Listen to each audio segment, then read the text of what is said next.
از گنده ما یه کونترین گنده و کلتوری خواه ما یه کونده ما یه پارستی هندک نشان دوی کلتوری ادمان الدف هر کسی که و گندی کوکی قابل ما ادمان خاند ما نهرفتن ما پارستی نو هم هر سال ام نیجند کنو ام نه خراب بن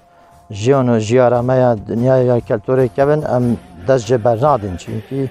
فایده اول کلتوری کون مدیتی و با پیرا دست بکری و حتی بگوش بردام ام هکی خود حس کت ام دست جبر نادن چونکی جین و جیاره یه دیف مرابن دا دستی جی کلتوری کون برندن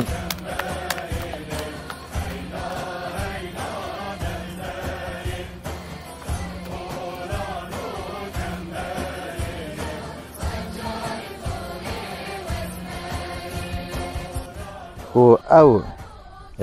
آلت کارت اینان بره و جیان خوابت بره سری عین وسخانی مهریت آخو برانن و یه بلوک داخل و یه تقنین و زستان گرم و هاوین جک هینه هروسا ما همی ریکت کارینه با پیره وقتی صفا داراج بردام ام دارت اینو ام دارت تشک اج گوه دارا می تر نابری هرم ده و جبینه بو ترشو کوالی بو هروسا برو بوم بده کی بر و ماز او همی فایده نه فایده حیوانات نویت بازینه هروسا بو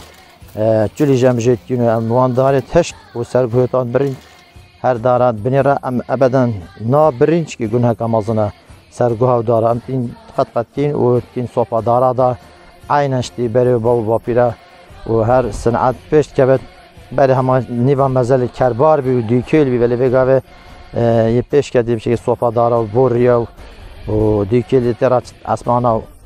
و عجزه کسش نایده که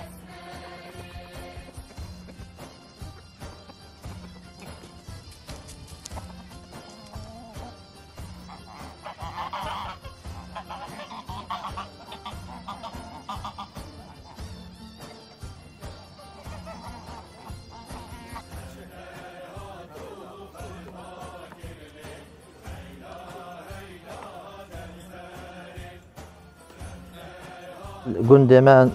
ما کو گنده که گلکی کونه کو بیره کسی که نه ما دو زیارت مازنتا ایکی کونه البن گنده دا او بس الله زا کنگینه و بیره کسی با پیر منایت واسه دیگر حالا ام این جمالین بله با ام 12 رئیس عائله البری حاضرین یدیتن دیم بستانت خو آفدن و شین کنو و پشتینگی ایواری چما اندر روزان سر روز دمین خانه خو حتی شلوخ خلاص کن و دزورن چنمان هروسا گنده ماجه آبادان کریه و حاضر مدرسه لی مزگفت لی ام گندی جک ام سه ایجاخ الگندی ام هر سه ایجاخ ما ایجاخش بگه نما اما همین برایتی کین ام هاری کاری دو کین همی کیشو بشادا ید گندی چه خوشی به نخوشی بدن همی هاری کاری دو همین برایتی کین همی